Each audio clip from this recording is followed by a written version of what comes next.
Hello friend, आज हम समझेंगे सिंपल इंटरेस्ट। इस क्वेश्चन को समझने के लिए आपको क्वेश्चन को बहुत ही ज्यादा डीपली पढ़ना होगा और इसको इमेजिन करना होगा। क्वेश्चन में देखो, 2100 रुपए की राशि 2 वर्षों में साधारण ब्याज पर 2352 रुपए हो गई। हमने इसका फर्स्ट स्टेप पढ़ लिया, अब इसको हम सॉल्व कराएंगे, उसके बाद हम इसका आगे का पढ़ेंगे। क्योंकि मैथ का रूल्स है, अगर मैथ में आपको एक्सपर्ट बनना है तो आपको कभी भी क्वेश्चन को पूरा नहीं पढ़े, आप जितना पढ़े उसको डिवाइड कर दो टुकड़ों में और उसको पढ़ो और समझो, इमेजिन करो, उसको सॉल्व करो। जैसे कि हमने इतना यहाँ पर पढ़ लिया है, अब इसको हम सॉल्व कराएंगे। 2100 रुपए थे हमारे, 2 वर्षों के बाद 2352 रुपए हो गए। तो इसमें क्या ऐड हो गया? इसका ब्याज। जब 2 वर्षों का ब्याज कितना निकल कर आएगा? 252 रुपए। तो 1 वर्ष का ब्याज कितना निकल कर आया? 126 रुपए। अब आप पर 2100 रुपए पर 126 रुपए लग रहा है, तो ये कितने परसेंट हुआ?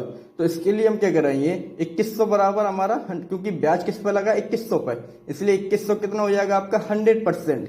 जब 100% आपका हो गया ये, तब 21 रुपए कितना हुआ आपका? 1%। और 21 126 रुपए, 126 कितना हो गया आपका? 6%। तो आप पे जो ब्याज लग रहा है वो कितना लग रहा है? 6%। ठीक है, 6% ब्याज लग रहा है। 126 रुपए 1 साल में, 2 साल में कितने हो गए आपके? 252 रुपए। ठीक है, अब आगे बढ़ते हैं। यदि ब्याज की दर 1% घटा दी जाती है, आप पर ब्याज कितना लग रहा है? 6%।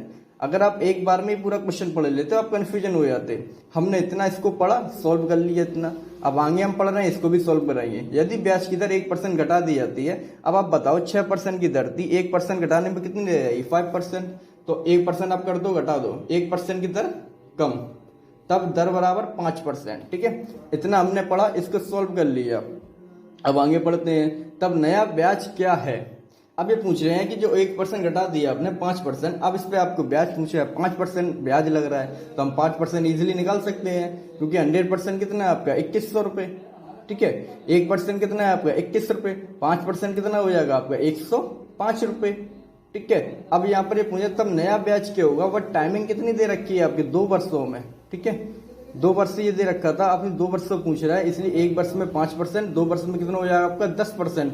और 2100 का 10% हम डायरेक्ट भी निकाल सकते हैं, 210 रुपए। क्योंकि 10% की ट्रिक होती है कि 10 का डिवाइड दे दो, या एक लास्ट में अगर जीरो तो जीरो को कम कर दो। जैसे हम यहाँ से जीरो हटा दें तो आपको कितना रहेगा? 210 रुपए। ठीक है, इस तरीके से आप कर सकते हो। ठीक है फ्रेंड, ओके।